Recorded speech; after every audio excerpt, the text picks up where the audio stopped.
ராதே கிருஷ்ணா, வணக்கம். நான் உங்கள் சிஎம்மா பேசுகிறேன். சிவபெருமானின் 64 திருவிளையாடல்களை தினம் ஒரு திருவிளையாடலாக பார்க்குறோம். அந்த வரிசையில் இன்றைக்கி 27வது திருவிளையாடல் அங்கம் வெட்டின படலத்தை பற்றி பார்க்க போகிறோம். நேற்று என்ன பார்த்தா ஞாபகம் இருக்கா? அம்மா பாதகம் தீர்த்த படலம். அதாவது தாய்க்கே கொடுமை பண்ணின ஒருத்தனை சிவபெருமான் எப்படி திருத்தினார் அப்படிங்கிறத நேற்று பார்த்தோம். இன்றைக்கி அங்கம் வெட்டின படலத்தில் என்ன சொல்ல போகிறாரு அப்படின்னு சொல்லி பார்க்கலாமா? குலோத்துங்க பாண்டியனோட ஆட்சியிலே ஒரு சிறந்த வால் பயிற்சி கொடுக்குற ஒருத்தர் இருந்தாராம். அவருடைய மனைவி பேர் மாணிக்க மாலையாம்.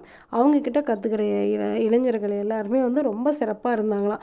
அதில் சித்தன் அப்படிங்கிற ஒரு இளைஞன் ரொம்ப சிறப்பாக அந்த வால் பயிற்சியை கற்றுக்கிட்டானாம். குருவை மிஞ்சிய சிஷ்யன் அப்படின்னு சொல்கிற அளவுக்கு அவனுடைய வால் பயிற்சி இருந்ததாம். அப்படி இருக்கும்போது அவன் தன்னுடைய குருவோட மனைவியவே பார்த்து ஆசைப்பட்டுறான். இது தப்பு அப்படின்னு சொல்லி அவனுக்கு தெரிஞ்சுமே அவன் மேலும் மேலும் மேலும் அதே தவறையே செய்கிறான்.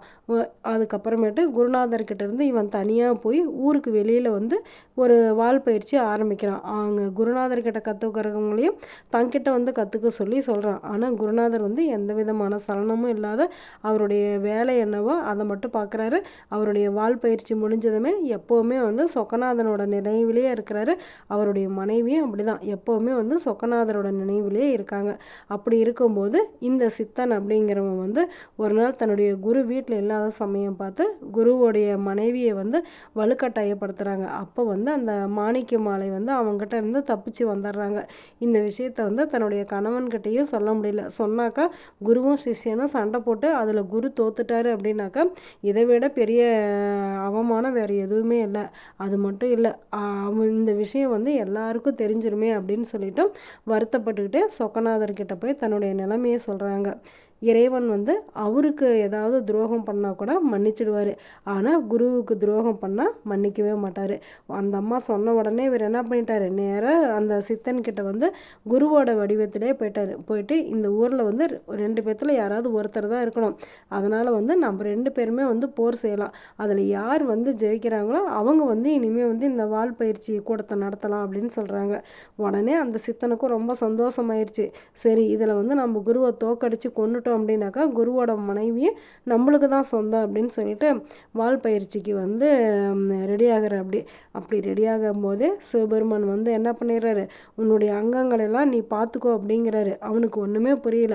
அதுக்கப்புறமேட்டு சிவபெருமான் என்ன பண்ணுறாரு, அவன் கூட சண்டை போட்டு இந்த கண்ணால் தானே நீ குருவோட மனைவியை தப்பாக பார்த்த அப்படின்னு சொல்லிட்டு அவனுடைய கண்ணை எடுத்துறாரு. இந்த கையால் தானே குருவோட மனைவியை நீ தொட்ட அப்படின்னு சொல்லி அவனுடைய கையவும் வெட்டிடுறாரு. இப்படியே ஒவ்வொரு அங்கங்களாக அவனை வெட்டி அவனை கொண்டாடுறாரு.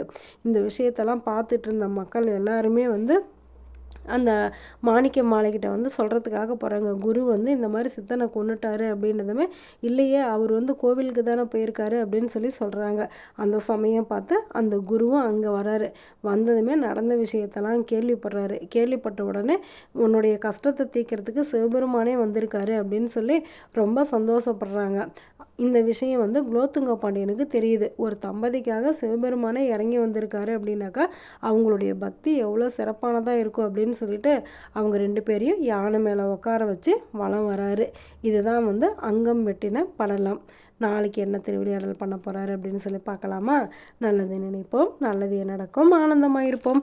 Okay, bye. ராதே கிருஷ்ணா.